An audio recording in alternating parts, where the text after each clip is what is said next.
ఇది మా పెళ్లి సందడి సిరీస్కి పార్ట్ 2 అనమాట. పార్ట్ 1 చూడకపోతే అది చూసి ఇది చూడండి. వీడియో చూసే వాళ్ళందరూ లైక్ చేయండి, కమెంట్ చేయండి, షేర్ చేయండి అండ్ సబ్స్క్రైబ్ చేసుకోవడం మాత్రం మర్చిపోవద్దు.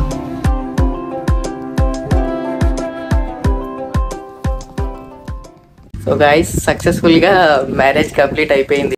ఆనవాయితీ ప్రకారం అదే పెళ్లి బట్టలతో నెక్స్ట్ డే గుడికి వెళ్ళాలి ఊళ్ళో.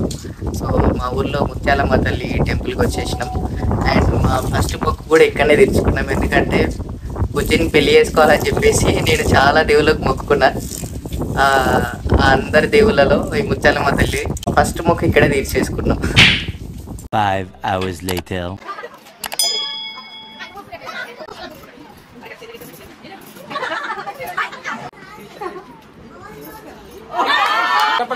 శర్బత్ తెచ్చాం.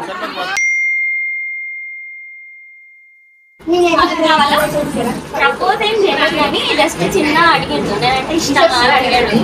అప్పుడు ఇష్టమే, మరి నీకు ఇష్టమా అని అడిగినాను. అప్పుడు దాని తర్వాత చిన్ననే ప్రపోజ్ చేసిండు. ఇన్నావా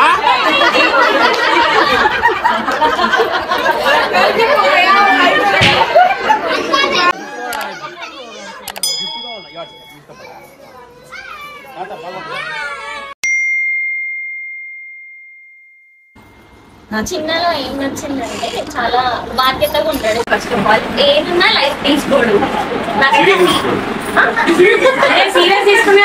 అంటే లైఫ్ విషయంలో ఏమున్నా కూడా అది ఏమి ఇట్లా అలాంటప్పగా వదిలేస్తాడు అట్లా అనుకునే రెస్పాన్సిబిలిటీస్ తీసుకుంటాడు అనిపించింది. అందరికంటే చాలా డిఫరెంట్ అనిపించింది నేను బాయ్స్ వల్ల. సో అదే మీకు నచ్చింది నాకు చిన్నలో. దాని తర్వాత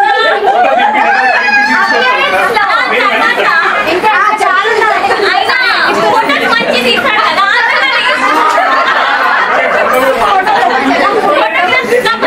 ఫోటోగ్రాఫర్ కావాలని ఇష్టం నాకు.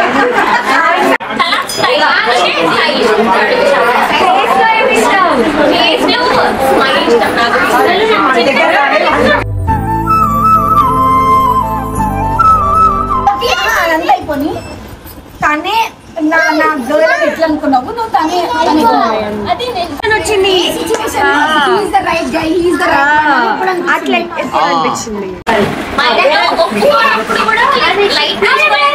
సరే చూద్దాం, చేద్దాము ఇట్లా కాకుండా ఇంకొక వేలో అంటే సజెషన్స్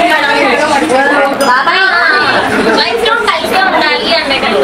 ఎప్పుడు కూడా లైఫ్ తీసుకుని సరేలే ఇది తప్పదు అట్లా ఎప్పుడు అనిపించలేదు. అప్పుడు నాకు అనిపించింది ఎంత ఫైట్ చేసినా కూడా ఏం కాదు, నా లైఫ్ లో ఉంటాడు ఎప్పుడు అని.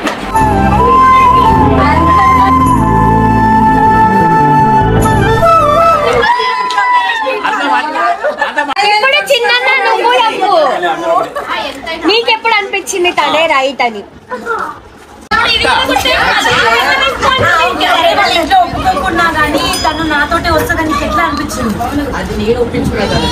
ఎందుకంటే ఫస్ట్ ఆఫ్ ఆల్ ఒకటి ఏంటంటే జీవితం మంచి నిలబడాలంటే భార్యాభర్తల మధ్య జరిగిన చెప్పు. ఒక రెండు ఏదో ఒక్కటి చెప్పు. ఇద్దరి మధ్య జరిగిన గొడవని ఎవరు అంటే నువ్వు ఎక్కువ నువ్వు ఎక్కువ అని కాకుండా ఈగో లేకుండా, ఈగో తక్కువ లవ్ ఎక్కువ చూపించాలి. సో అది నాకు చాలా అనిపించింది. జీవితం మొత్తం ఎట్లయినా బతకొచ్చు.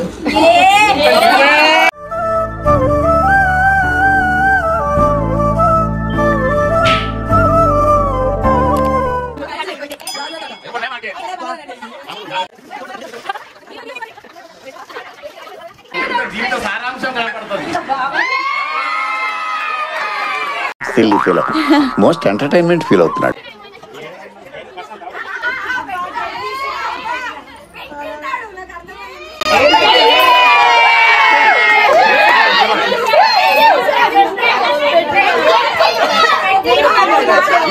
ఇగో బాలవాకు బ్రహ్మవాకు గెలిపించిండట.